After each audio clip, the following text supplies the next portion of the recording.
sapa di bijini betina hantar. Alhamdulillah rabbil alamin. Saya kalau disuruh jelasan NU ya Pak. Nggih nyuwun sewu ngapunten yai. Para Isuriah kok siji rambut putih urung nenek piye ceritane. Dikudunya Rais Suriah rada keriput, rambutnya udah ada putih satu itu pantes Pak Suriah. Lah kula rambut satu aja putih belum ada, dijadiin Rais Suriah iki lak blunder. Lah, piye ceritanya. Tapi karena ngenten ya, kenapa? Nggih nyuwun sewu dari dulu ketimbung itu NU-nya ada ya. Enten tapi nggih ngoten. Kalau saya Haji Mahfud lah Yahya wala yamut ngono nggih. Diarani urip kok meneng ae, diarani ora urip kok ambekan. Mulai zaman lah nggih. Akhirnya pas saya pulang biar tahu kronologinya loh. Jadi saya ini ketiban opo lek arep diaran ketiban berkah. Lah nggih. Jadi pas kedengar saya di Boyo pulang, Haji Mahfud itu langsung nunjuk jadi ketua MWC. Saya nolak 3 kali beliau ke rumah, saya nolak. Terakhir saya nggak bisa nolak ketika beliau ngomong, awakmu ora gelem diakoni santri Mbah Yai Hasyim Asy'ari. Cangkemmu ji, kula ngoten. Cangkemmu ji, sapa sing ora gelem diakoni murid Mbah Yai Hasyim Asy'ari. Lah buktinya mau jadi pengurus NU. Ya ora ngono, saya merasa enggak mampu. Lah orang merasa mampu malah keliru. Jarene ngoten. Jadi ora mampu kok kudu gelem. Maksud kami untuk para pengurus pasti kita semua merasa enggak mampu. Tapi kita di muqaddimah apa namanya? Muqaddimah asasnya NU itu ada bahasa Mbah Hasyim, halumma ila jam'iyati mardatillah. Halumma ila jam'iyati ridho hal awliya. Ayo masuk ke sini ke jamiah yang diridhoi oleh Allah, jamiah yang diridhoi oleh para wali.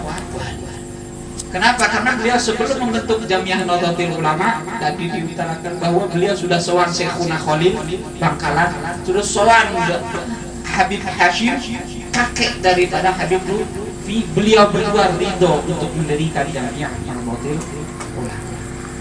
Kemudian untuk pengurus Ansor nanti ini harus saya terangkan di NU iki ora enek opo-opo. Di NU itu enggak ada apa-apa. Yang ada kumpul-kumpul, lek kumpul nang omahe sampean mesti sampean sentoro. Nggih. Nggih, sing enek cuman sumbangan sama buku. Tapi di sini ada sesuatu yang enggak mungkin dipercaya kecuali sama orang yang punya iman. Apa fihi barakah. Di dalamnya cuma ada keberkahan. Seperti maqala ulama, idza halat al barakah alal amwal aktsarat. Ketika berkah itu nempelnya di harta, maka harta itu akan terasa banyak. Ini sudah terbukti. Pak Ketua Ansor sudah terbukti di masalah harta ini. Idza halat alal aulad aslahat. Ketika berkah itu nempel ke anak, maka anak-anaknya akan jadi solih. Idza halat alal ajsad qawiyyan. Ketika berkah itu nempel ke badan, maka badannya akan tetap sehat. Begitu ini kata syukur pinter. 80 lebih mungkin bisa jadi. Iya. Jadi kan Yusuf pinter ya.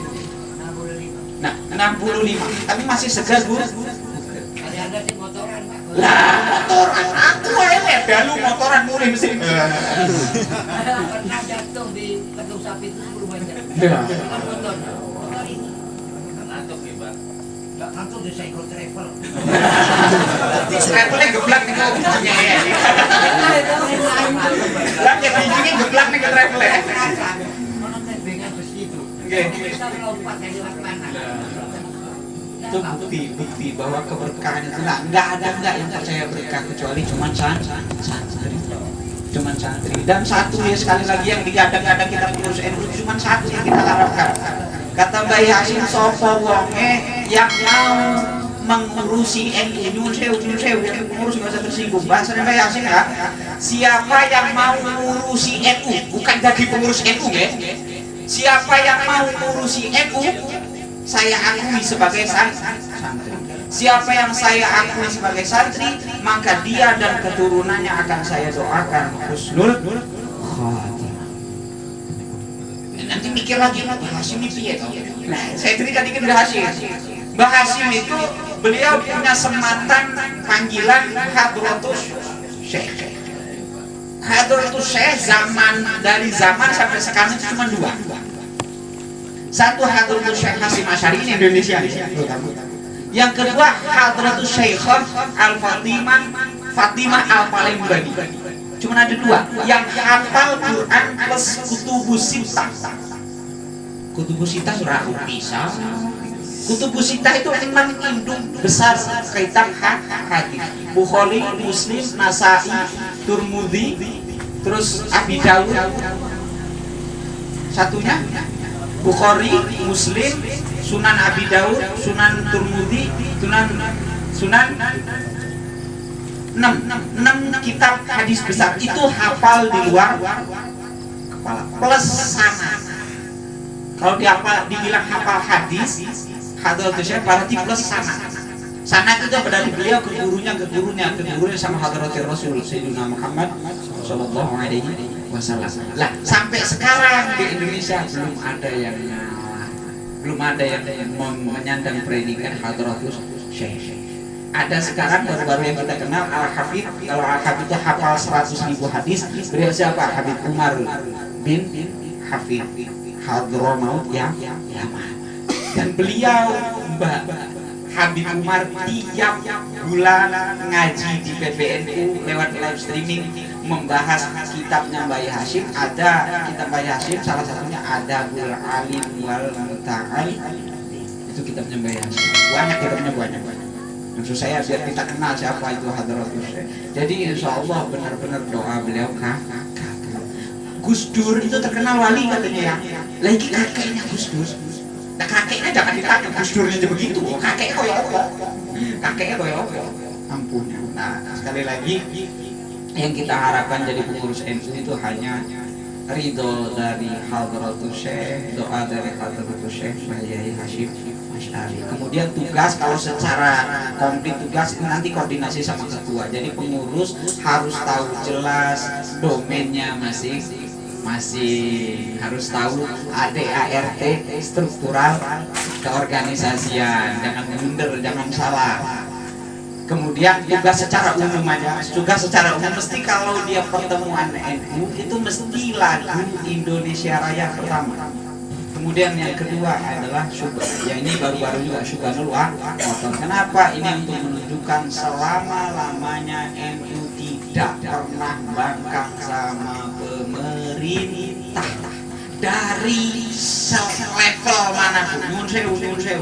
Jangan pernah ada kok pengurus NU kok bengkrengan karo kadus. Jangan pernah ada pengurus NU munggah status mengejek-ngejek kepala desa. Itu bukan akhlak orang NU. Berarti nggak boleh protes? Boleh. Siapa yang nggak boleh? Kok sampean nggak cocok sama kadesnya? Ada kebijakannya nggak cocok. Caranya bukan munggah ke medsos tapi data maksudnya. Seperti kata Imam Syafi'i kan, kalau ada orang ngomongin keburukan kamu di depan orang umum, kalau ada orang menasehati kamu di depan orang ramai, sejatinya dia bukan menasehati, tapi menjelek-jelekan. Kalau sejatinya menasehati bukan di depan umum, tapi datangi empat mata. Jadi boleh ulama itu datang ke umarok. Nah ini yang kadang salah paham ya, Na'udzubillah min dzalik. Akhlak orang NU itu selalu husnudzon ke ulama. Kok ada Habib Lutfi, kok jadi penasehat presiden? Ini ulama sok. Kamu kayak Habib Lutfi ini ulama sok. Ojo, wih, maaf kami kedua wakil presiden ulama sok. Welor apa? Ini contoh kecil ya, contoh kecil. Ada berkah Pak ketika ulama itu jadi di pemerintahan. Nyun sewu, saya ngurusin pernikahan ya, belum ngurusin pernikahan. Saya tahu real pernikahan Indonesia itu Syafi'i murni. Ini berkah dari Mbah Yai Wahid Hasyim menjadi Menteri Agama pertama di Indonesia. Andai kata menterinya bukan Mbah Yai Wahid Hasyim, jangan-jangan pernikahan tidak secara Syafi'iyah. Ini berkah tertentu. Dan bukan level kita. Sekali lagi kita levelnya TK, kok komentari orang kuliah. Rata teko. Bayar ini Ma'ruf Amin itu cucu cicit dari Ini semua ulama Indonesia ini sangatnya ke beliau. Syekh Nawawi Tanaraban dan kok itu yang kita komen, Pak? Lah sampai mau sobat ina raiso dari Bayai Ma'ruf Amin. Beliau itu setengah hafal betul ini. Bahkan kil hafal betul ina sampai kadang raruh betul ini sing dia. Raruh. Dan neo semua condang neo. Lah ngerti orang.